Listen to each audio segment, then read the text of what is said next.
Hey, my name is Makila Williams, and welcome back to Shades of Her, a space rooted in faith and built for your becoming. Because becoming her isn't just about success, it's about wholeness. It's about walking with God and owning who He created you to be. Here we talk real, we talk faith, mental health, purpose, identity, and all the messy, beautiful moments in between. No perfection, just progress. So take a breath, you're becoming, and this is her space. Now before we dive in, can I just say we've made it to episode 3 of this podcast? And statistically, most podcasts don't make it this far. I read something that said nearly 90% of podcasts don't go past 3 episodes. So this is a huge milestone worth celebrating. So if this is your first episode, welcome. And if you've been here since episode 1, thank you. You're walking this faith walk right alongside me. And what makes it even more special is the old me would have never started a podcast, let alone kept going long enough to make it to this point. Why? Because I was afraid of being rejected, afraid of putting myself out there and not being received. But here I am. And if I can do this, I promise you, you can do whatever God has placed in your heart too. So today we're launching a 3-part mini-series within our Faith Walk series titled Becoming Her. And I want to talk about the first phase of Becoming Her, focusing on the letter H, which stands for healing. And we will look at healing through the lens of awareness. Because we can't rise into our next season if we're still silently rejecting where we've been. So I'm going to ask you to lean in with me for a bit. This isn't about rushing to a breakthrough. This is about sitting with the parts of our story that we've been trying to skip over and finally letting God bring light to them. So if you've ever felt like you didn't belong, if you felt like you had to stay strong to stay safe, if you ever looked in the mirror and wondered who you really are becoming, I want to walk through that with you, and this episode is for you. So let me take you back to a moment. I was maybe 7 or 8 years old, and my mom and I were in this store called Radio Shack. Now y'all remember that store, right? It was like a Best Buy. But anyway, we probably was just there buying some batteries. And I remember wandering to the back where there was this wall of TVs, and one of them was playing a black and white live feed of the store. And I looked up and I saw myself gray, blended, same as everything else. And for some reason, in that moment, I felt like I finally fit. Because nothing stood out. Everyone, including me, looked the same. And as a kid who always felt like the other one, that moment felt safe. And it took me years to understand why that moment stuck with me. You know, I was the darkest of my siblings. And growing up in the 80s and 90s, society made it real clear what pretty looked like. And I didn't feel like I fit that mold. And nobody said anything cruel, but I just knew I didn't see myself in the images that were celebrated. And so I slowly started to reject what I saw in the mirror. Not loudly, not dramatically, but silently suffering. And I started shrinking before the world even told me to. And that's where this healing journey begins. It begins with awareness. We can't heal what we haven't acknowledged. And we can't grow past what we're still trying to bury. So I want to pause for a minute. If you are in a space where you are healing and you're ready to become the woman of God called you to be, I want you to take a moment and I want you to ask yourself, what moment shaped how I see myself today? Now that Radio Shack moment was just the beginning for me. As I got older, more things kept confirming that feeling of not enough. My experiences with men who only wanted pieces of me, friendships that didn't go deep, moments where I felt like I had to perform to be accepted, and many times I just felt out of place. Not because I thought I was better, obviously, but because I just didn't vibe with certain conversations or in certain environments. I just couldn't be fake. And I often showed up quiet, and that didn't sit well with some people.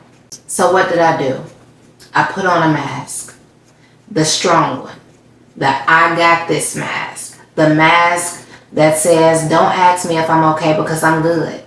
And honestly, I wore it well.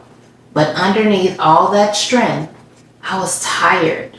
Tired of pretending, tired of feeling like I couldn't be seen and safe at the same time. And I didn't even realize I was living behind armor. Then one day, I was listening to this audiobook called As a Man Thinketh by James Allen. And he had said something so profound that changed everything. He said, man does not attract what he wants, but what he is. Now, okay, this book was written back in the 1800s, so man, woman, everybody was considered man. Okay, so he's not just talking about men. He's talking about either a man or a woman. But he said, man does not attract what he wants, but what he is. Now, at first, I was confused. Then I got offended. And honestly, I was ready to summon Mr. James Allen from the dead. Like, sir, can you come explain yourself? Because, first of all, I was the one who gave all the time. And yet, I was attracting people who took from me. I was attracting liars. I was attracting men who weren't honest, men who weren't whole, men who wore masks. And then it hit me. I was attracting them because not only was I wearing a mask, but I was lying to myself and everyone else. Not in a malicious way, but in a way we lie to survive. I was lying every time I said I'm good when I wasn't. Every time I smiled to keep people comfortable while I was secretly breaking inside. Every time I said I don't need help when what I really needed was someone to see me. I showed up for everyone. I didn't talk about my pain. I didn't share my depression. Nobody really knew. And honestly, nobody really asked. But here's the hard truth. I had to face. They didn't ask because I never gave them permission to. I projected strength, so I got silence. And that wasn't fair to them, but it also wasn't fair to me. So I had to peel back the layers, look at what I had accepted, look at how I had performed, and look at the people in my life.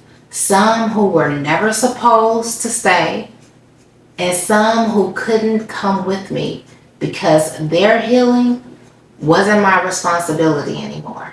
I realized I had been telling a story that looked strong, but left me feeling empty. And that's when the real healing started. Not with the quote, not with the book, but with God. Because rejection, it wasn't just something I felt from others.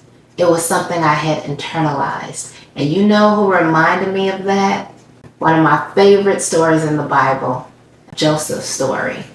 His own brothers, his blood rejected him, threw him in a pit, sold him off like he didn't matter. And if anyone had a reason to wear a mask or build a wall, it was him. But even in the pit, even in prison, God was still with him. And at the end of it all, he finally faced the same people who betrayed him. And he didn't get bitter. He didn't seek revenge.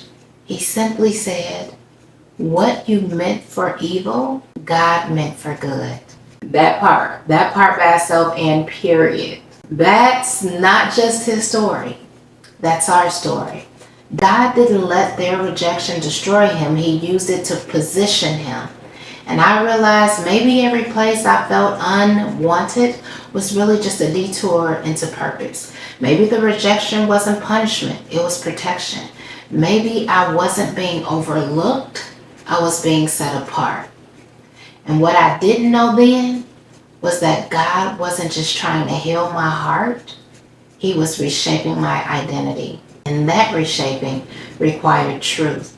Not the I'm fine kind, not the strong woman version I let everybody see, but the kind that makes you sit with the mirror and ask, why am I still carrying what God never told me to hold? So maybe your story isn't mine, but if you're tired of the cycle, if you're done repeating patterns, if you're ready to stop managing pain and start healing from it, then I want you to sit with these questions in your journal this week.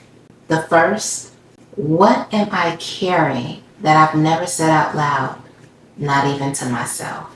Where have I been strong? Out of fear, not faith.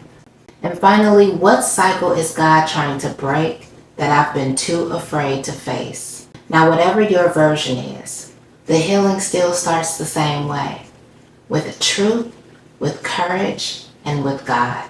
Now, before we go, I want to leave you with this affirmation, something to carry with you, speak over your life, and come back to when the old story tries to play on repeat, and I promise you it will. I am not who pain tried to make me. I'm not the mask I wore to be accepted.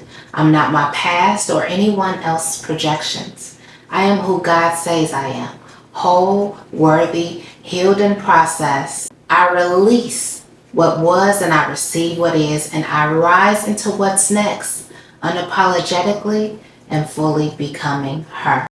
So, we've talked about healing, but next week, we're talking about evolving, not through perfection, but through progression. Because growth doesn't always look loud.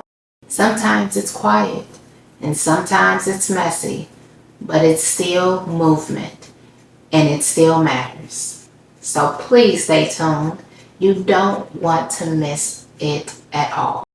I promise you, after this mini-series, you will be well equipped to become the woman of God He has called you to be. Thank you so much for watching. I truly, truly believe God is going to send the right women to this space. Women who are really ready to heal, grow, and rise. But if this message spoke to you, if it helped you feel seen or heard, do me a favor. Like the video, drop a comment below, and let me know it resonated. But most importantly, share it with a sister who needs this message today. Because we don't grow alone, we rise together. And I believe this is your season to become her. Click subscribe, join the journey, and let's keep walking this thing out together. You're becoming, even now. Thank you.